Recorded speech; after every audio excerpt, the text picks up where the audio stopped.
United States of America, Barack Obama.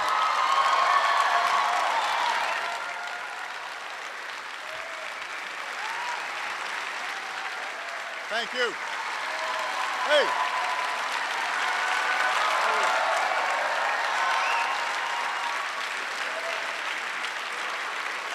Thank you so much. Thank you very much. Thank you. Thank you. Thank you very much. Thank you. Please, everybody have a seat. Hello, Cape Town. Tobela. Malweni. Sanibona. Dumelang. Da. Reperila. See, I've been practicing. How's it? Did I leave anybody out?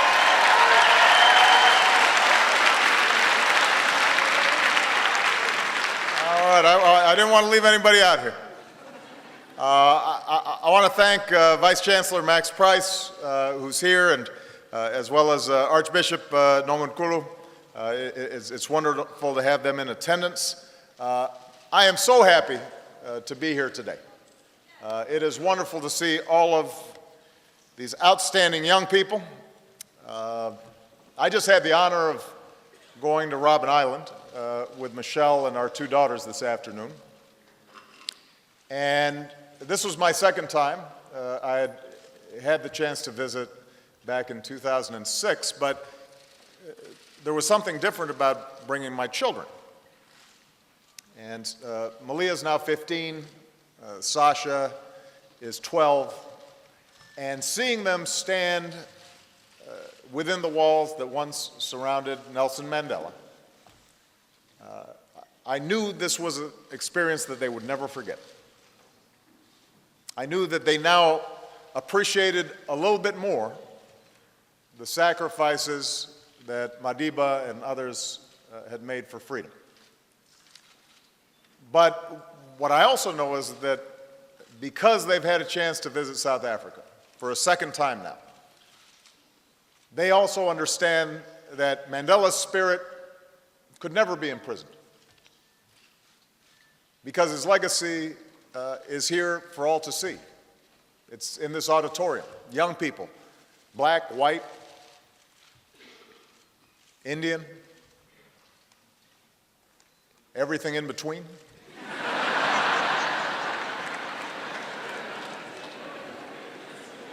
Living and learning together in a South Africa that is free and at peace. Obviously today, Madiba's health weighs heavily on our hearts. And like billions all over the world, I and the American people have drawn strength from the example of this extraordinary leader and the nation that he changed. Nelson Mandela showed us that one man's courage can move the world.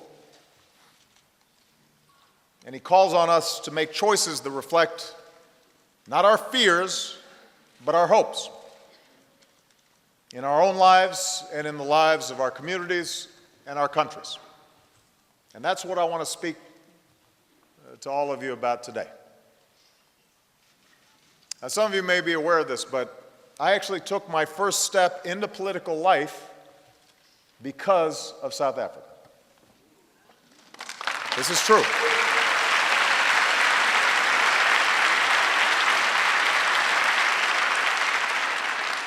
I was the same age as some of you, 19 years old, my whole life ahead of me.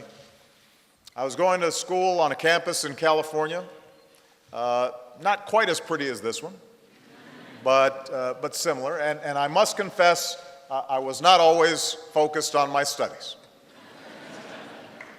There were a lot of distractions, and I enjoyed those distractions. And as the son of an African father and a white American mother, the diversity of America was in my blood. But I had never cared much for politics. I didn't think it mattered to me. I didn't think I could make a difference. And like many young people, I thought that cynicism, a certain ironic detachment, was a sign of wisdom and sophistication.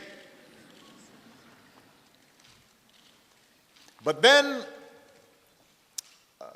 I learned what was happening here in South Africa. And two young men, ANC representatives, came to our college and spoke. And I spent time hearing their stories.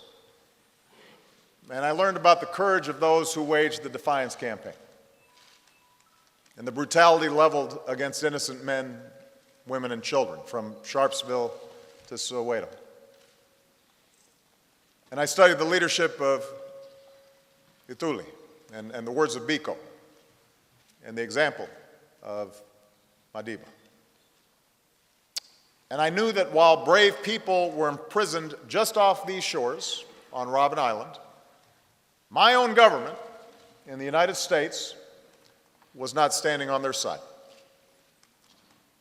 And that's why I got involved in what was known as the divestment movement in the United States. It was the first time I ever attached myself to a cause. It was the first time also that I ever gave a speech. It was only 2 minutes long. And I was really just a warm-up act at a rally that we were holding demanding that our college divest from apartheid South Africa. So I got up on stage, I started making my speech, and then as a bit of political theater, some people came out with glasses that looked like security officers, and they dragged me off the stage.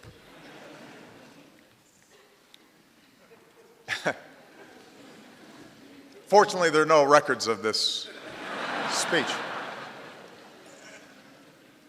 But I remember struggling to express the anger and the passion that I was feeling, and to echo in some small way the moral clarity of freedom fighters an ocean away. And I'll be honest with you, when I was done, I did not think that I had made any difference. I was even a little embarrassed. And I thought to myself, what's a bunch of university kids doing in California that is somehow going to make a difference? It felt too distant from what people were going through in places like Soweto. But looking back, as I look at that 19-year-old young man, I'm more forgiving of the fact that the speech might not have been that great.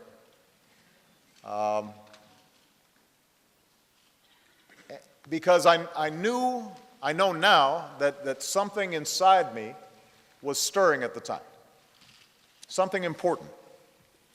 And that was the belief that I could be part of something bigger than myself.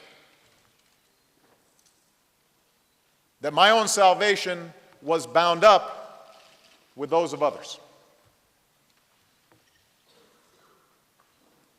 That's what Bobby Kennedy expressed far better than I ever could when he spoke here at the University of Cape Town in 1966. He said, "Each time a man stands up for an ideal, or acts to improve the lot of others, or strikes out against injustice, he sends forth a tiny ripple of hope. And crossing each other from a million different centers of energy and daring, those ripples build a current which can sweep down the mightiest walls of oppression and resistance." Now, the world was very different on that June day in 1966 when Bobby Kennedy spoke those words. Mandela faced many more years as a prisoner. Apartheid was entrenched in this land. In the United States, the victories of the civil rights movement were still uncertain. In fact, on the very day that Kennedy spoke here, the American civil rights leader James Meredith was shot in Mississippi where he was marching to inspire blacks to register to vote. So those were difficult, troubled, trying times. The idea of hope might have seemed misplaced. It would have seemed inconceivable to people at that time that less than 50 years later, an African-American president might address an integrated audience at South Africa's oldest university and then conferred an honorary degree to a president, Nelson Mandela. It would have seemed impossible.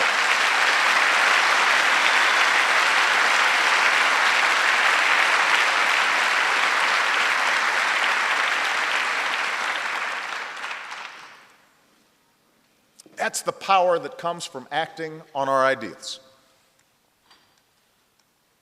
That's what Mandela understood. But it wasn't just the giants of history who brought about this change. Think of the many millions of acts of conscience that were part of that effort. Think about how many voices were raised against injustice over the years. In this country, in the United States, around the world. Think of how many times ordinary people pushed against those walls of oppression and resistance, and the violence and the indignities that they suffered, the quiet courage that they sustained. Think of how many ripples of hope it took to build a wave that would eventually come crashing down like a mighty stream. So Mandela's life, like Kennedy's life, like Gandhi's life, like the life of all those who fought to bring about a new South Africa or a more just America, they stand as a challenge to me, but more importantly, they stand as a challenge to your generation. Because they tell you that your voice matters. Your ideals, your willingness to act on those ideals, your choices can make a difference. And if there's any country in the world that shows the power of human beings to affect change, this is the one. You've shown us how a prisoner can become a president. You've shown us how bitter adversaries can reconcile. You've confronted crimes of hatred and intolerance with truth and love, and you wrote into your Constitution the human rights that sustain freedom. And those are only the most publicized aspects of South Africa's transformation. Because alongside South Africa's political struggle, other battles have been waged as well to improve the lives of those who for far too long have been denied economic opportunity and social justice. You know, during my last journey here in 2006, what impressed me so much was the good works of people on the ground, teaching children, caring for the sick, bringing jobs to those in need. In Khayelitsha Township, I'm still working on some of these things. Yeah, I met women who were living with HIV, and this is at a time back in 2006 where there were still some challenges in terms of the policies around HIV and AIDS here in South Africa. But they were on the ground struggling to keep their families together, helping each other, working on behalf of each other. In Soweto, I met people who were striving to carry forward the legacy of Hector Peterson. At the Rosa Parks Library in Pretoria, I was struck by the energy of students who they wanted to capture this moment of promise for South Africa. And this is a moment of great promise. South Africa is one of the world's economic centers. Obviously, you can see it here in Cape Town. In the country that saw the first human heart transplant, new breakthroughs are being made in the treatment of HIV/AIDS. I was just talking to your Vice Chancellor. People come to this university from over 100 countries to study and teach. In America, we see the reach of your culture, from freshly ground concerts to the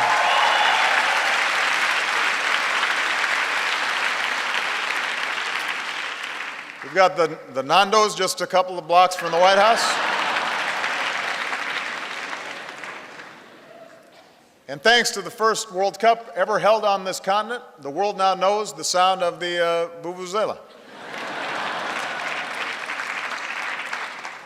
I'm not sure that's like the greatest gift that South Africa ever did, but but progress has also rippled across the African continent. You know, from Senegal to Cote d'Ivoire to Malawi, democracy has weathered strong challenges. Many of the fastest growing economies in the world are here in Africa, where there's a historic shift taking place from poverty to a growing nascent middle class. Fewer people are dying of preventable disease. More people have access to health care. More farmers are getting their products to market at fair prices. From microfinance projects in Kampala to stock traders in Lagos to cell phone entrepreneurs in Nairobi, there's an energy here that can't be denied. Africa rising. We know this progress, though, rests on a fragile foundation. We know that progress is uneven. Across Africa, the same institutions that should be the backbone of democracy can all too often be infected with the rot of corruption. The same technology that enables record profits sometimes means widening a canyon of inequality. The same interconnection that binds our fates makes all of Africa vulnerable to the undertow of conflict. So there's no question that Africa's on the move. But it's not moving fast enough for the child still languishing in poverty in forgotten townships. It's not moving fast enough for the protester who's beaten in Harare or the woman who's raped in eastern Congo. We've got more work to do because these Africans must not be left behind. And that's where all of you come in, the young people of Africa. Just like previous generations, you've got choices to make. You get to decide where the future lies. Think about it. Over 60% of Africans are under 35 years old. So demographics means young people are going to be determining the fate of this continent and this country. You've got time and numbers on your side, and you'll be making decisions long after politicians like me have left the scene.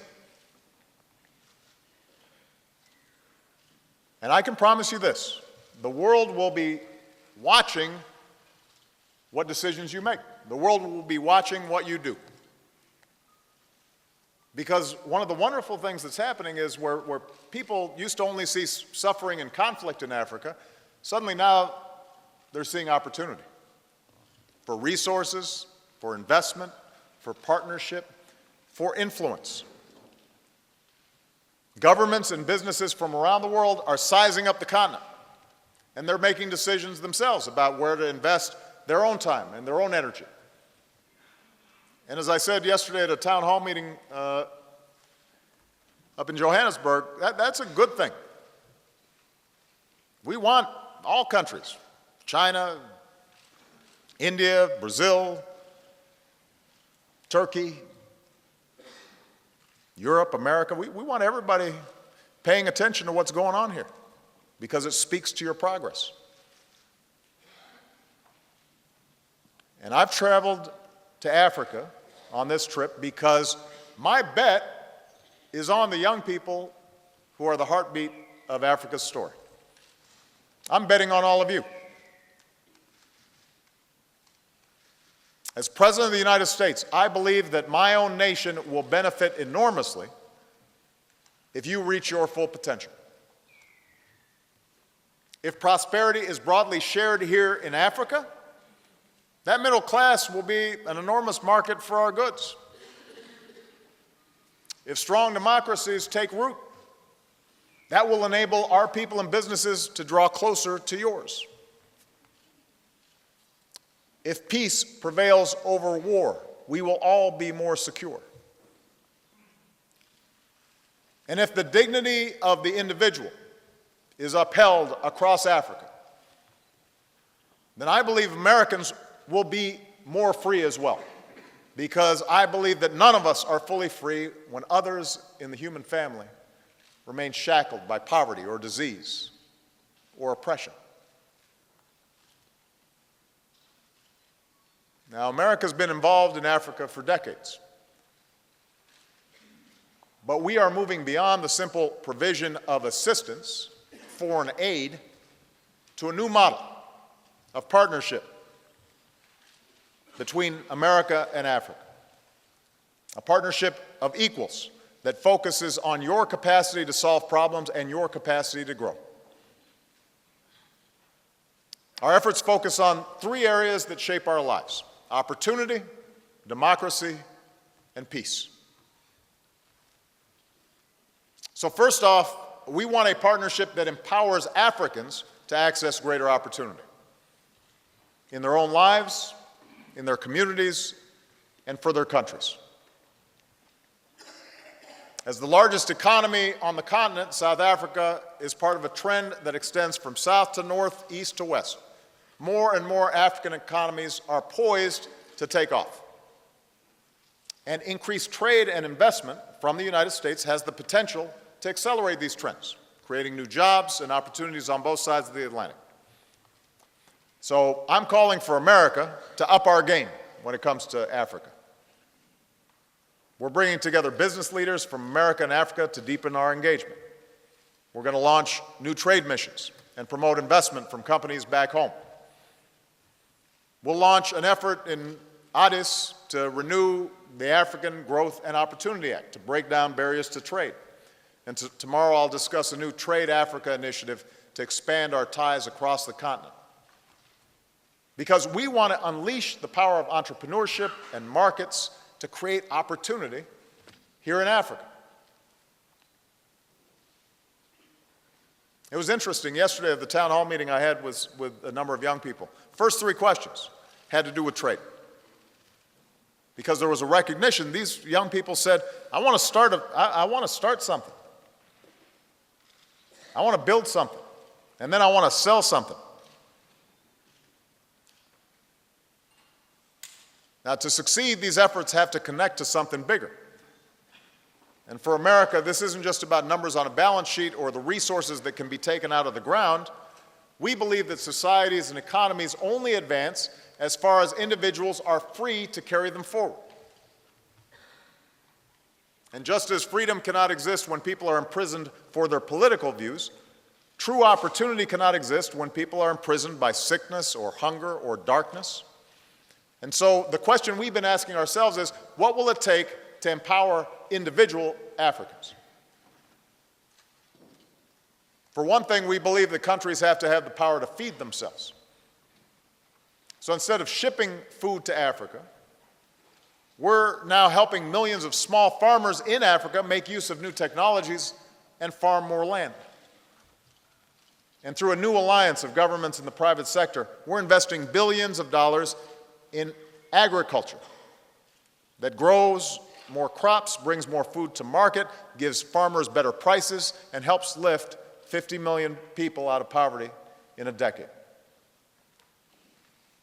An end to famine, a thriving African agricultural industry. That's what opportunity looks like. That's what we want to build with you. We believe that countries have to have the power to prevent illness and care for the sick. And our efforts to combat malaria and tropical illness can lead to an achievable goal: ending child and maternal deaths from preventable disease. Already our commitment to fight HIV/AIDS has saved millions and allows us to imagine what was once unthinkable: an AIDS-free generation. And while America will continue to provide billions of dollars in support, we can't make progress without African partners. So I'm proud that by the end of my presidency, South Africa has determined it will be the first African country to fully manage its HIV care and treatment program. That's an enormous achievement.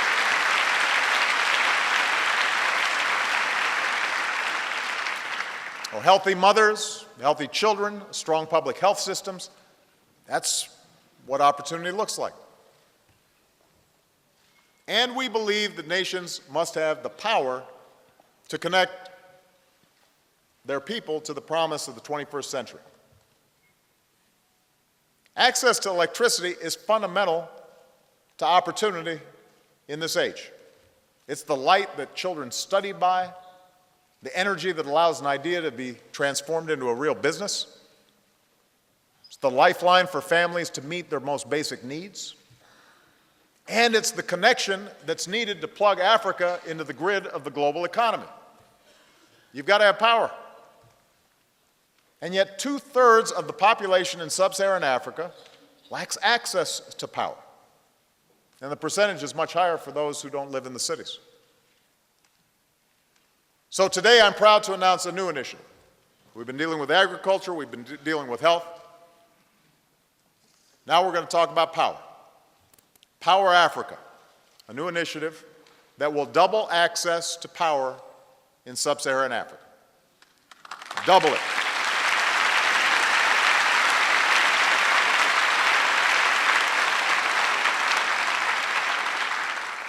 We're going to start by investing $7 billion in U.S. government resources. We're going to partner with the private sector, who themselves have committed more than $9 billion in investment. And in partnership with African nations, we're going to develop new sources of energy. We'll reach more households, not just in cities, but in villages and on farms. We'll expand access for those who live currently off the power grid. And we'll support clean energy to protect our planet and combat climate change. So,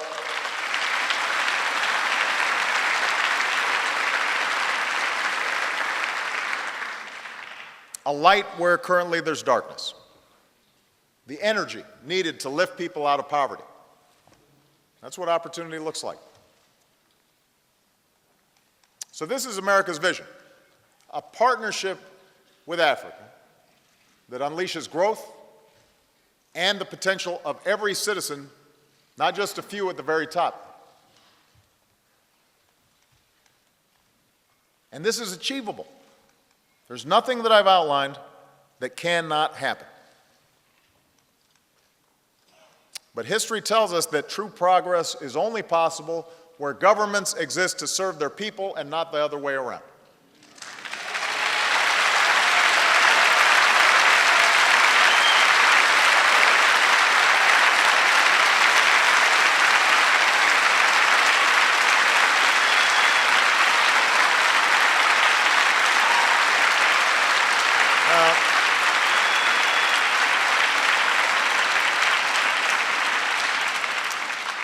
If anyone wants to see the difference between freedom and tyranny, let them come here to South Africa. Here, citizens brave bullets and beatings to claim that most basic right, the ability to be free, to determine your own fate in your own land. And Madiba's example extended far beyond that victory. Now, I mentioned yesterday at the town hall, like America's first president, George Washington, he understood that democracy can only endure when it's bigger than just one person. So his willingness to leave power was as profound as his ability to claim power.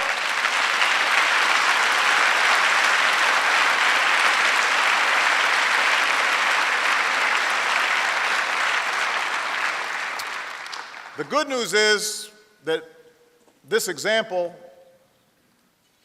is getting attention across the continent. We see it in free and fair elections from Ghana to Zambia. We hear it in the voices of civil society. I was in Senegal and met with some civil society groups, including a group called Yen Mare, which meant fed up, that helped to defend the will of the people after elections in Senegal. We recognize it in places like Tanzania, where text messages connect citizens to their representatives. And we strengthen it when organizations stand up for democratic principles, like ECOWAS did in Côte d'Ivoire. But this work is not complete. We all know that. Not in those countries where leaders enrich themselves with impunity. Not in communities where you can't start a business or go to school or get a house without paying a bribe to somebody.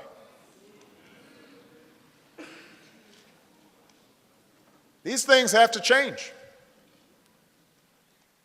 And they have to change not just because such corruption is immoral, but it's also a matter of self-interest and economics.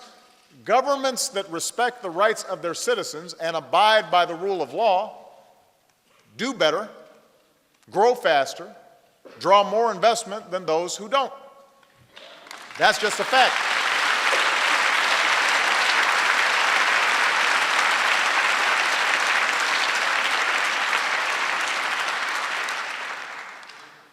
Just look at your neighbor, Zimbabwe, where the promise of liberation gave way to the corruption of power, and then the collapse of the economy. Now, after the leaders of this region, led by South Africa, brokered an end to what has been a long-running crisis, Zimbabweans have a new constitution. The economy is beginning to recover. So there's an opportunity to move forward, but only if there is an election that is free and fair and peaceful, so that Zimbabweans can determine their future without fear of intimidation and retribution. And after elections, there must be respect for the universal rights upon which democracy depends.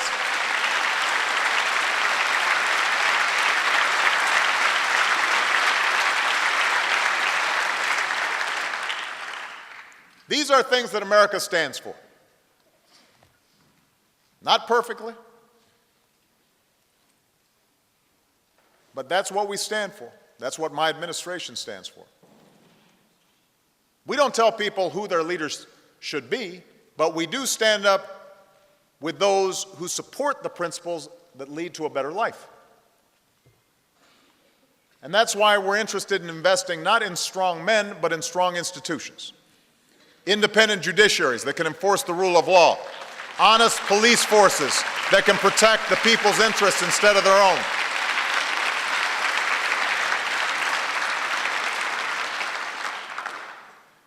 An open government that can bring transparency and accountability.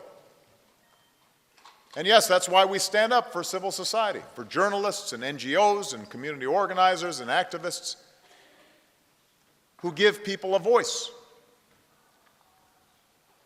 That's why we support societies that empower women, because no country will reach its potential unless it draws on the talents of our wives and our mothers and our sisters and our daughters. Those in power who make those arguments are usually trying to distract people from their own abuses.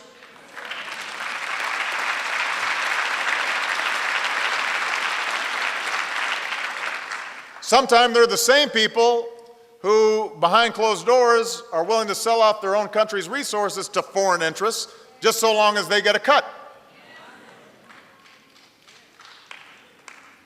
Just telling the truth. Now,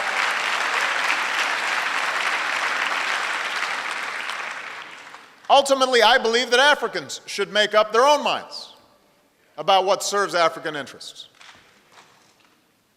We trust your judgment, the judgment of ordinary people.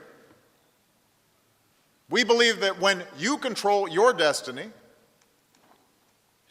if you've got a handle on your governments, then governments will promote freedom and opportunity, because that'll serve you.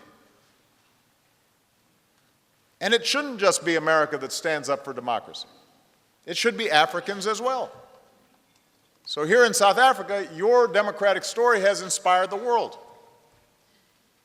And through the power of your example, and through your position in organizations like SADC and the African Union, you can be a voice for the human progress that you've written into your own constitution.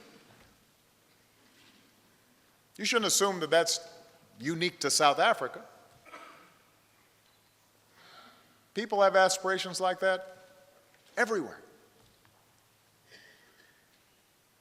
And this brings me to the final area where our partnership can empower people: the pursuit and protection of peace in Africa.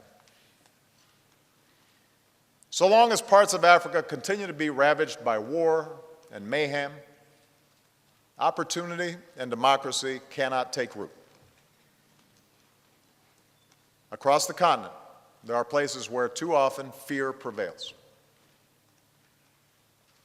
From Mali to Mogadishu, senseless terrorism all too often perverts the meaning of Islam, one of the world's great religions, and takes the lives of countless innocent Africans.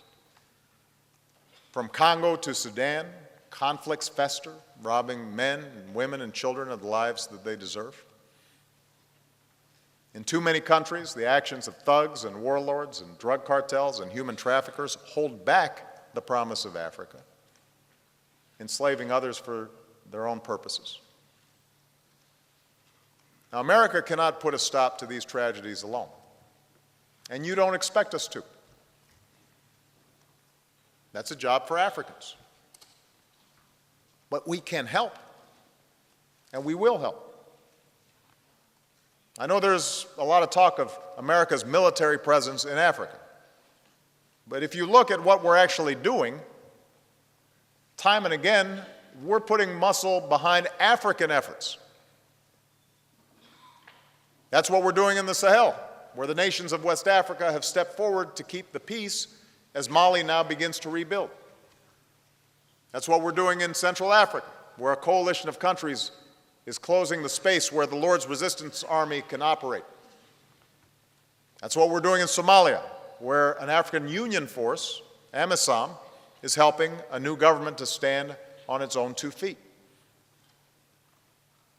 These efforts have to lead to lasting peace, not just words on a paper or promises that fade away. Peace between and within Sudan and South Sudan, so that these governments get on with the work of investing in their deeply impoverished peoples.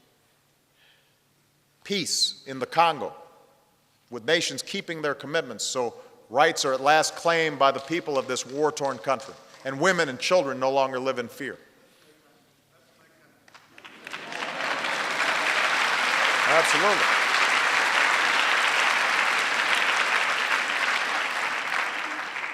Peace in Mali, where people will make their voices heard in new elections this summer. In each of these cases, Africa must lead, and America will help.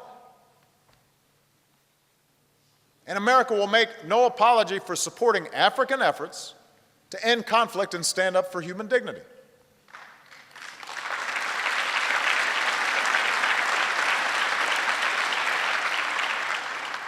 Now, this year marks the 50th anniversary of the OAU, now the African Union, an occasion that is more historic because the AU is taking on these challenges.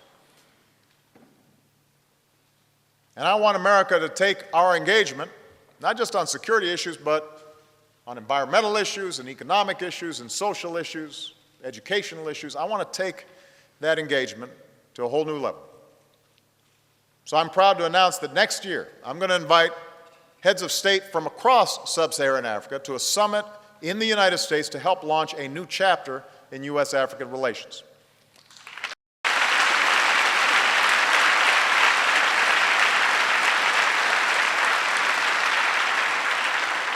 And as I mentioned yesterday, I'm also going to hold a summit with the next class of our Young African Leaders Initiative because we want to engage the leaders and tomorrow's leaders in figuring out how we can best work together.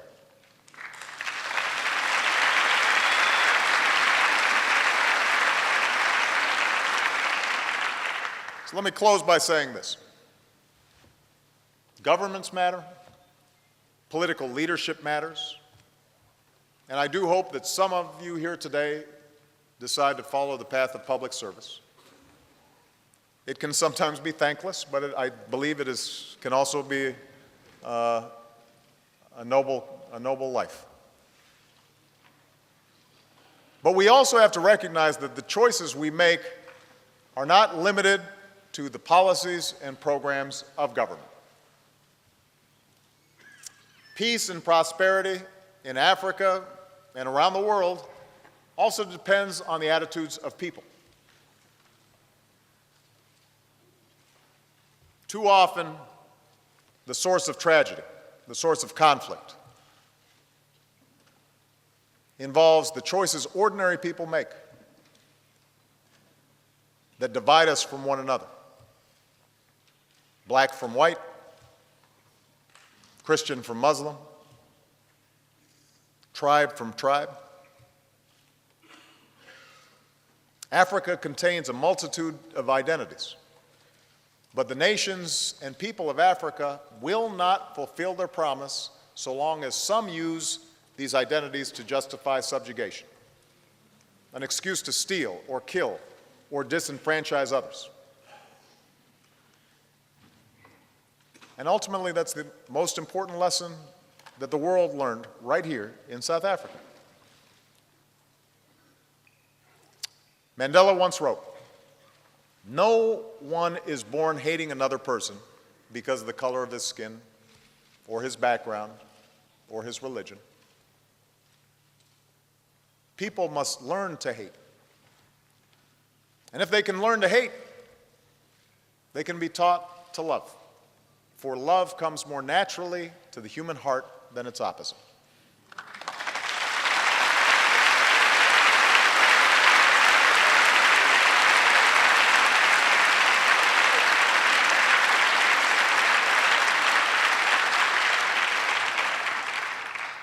I believe that to be true. I believe that's always been true, from the dawn of the first man to the youth today, and all that came in between here in Africa. Kingdoms come and gone, the crucible of slavery and the emergence from colonialism, senseless war, but also iconic movements for social justice, squandered wealth, but also soaring promise.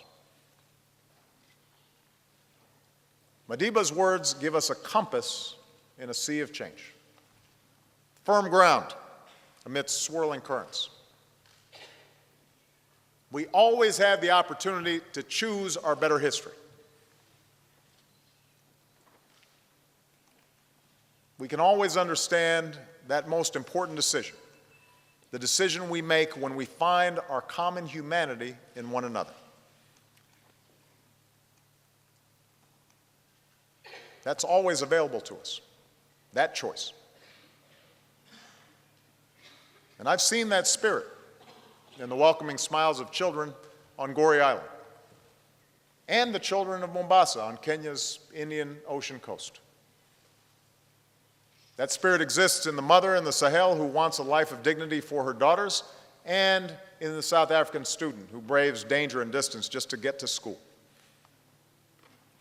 It can be heard in the songs that rise from villages and city streets. And it can be heard in the confident voices of young people like you. It is that spirit, that innate longing for justice and equality, for freedom and solidarity. That's the spirit that can light the way forward. It's in you.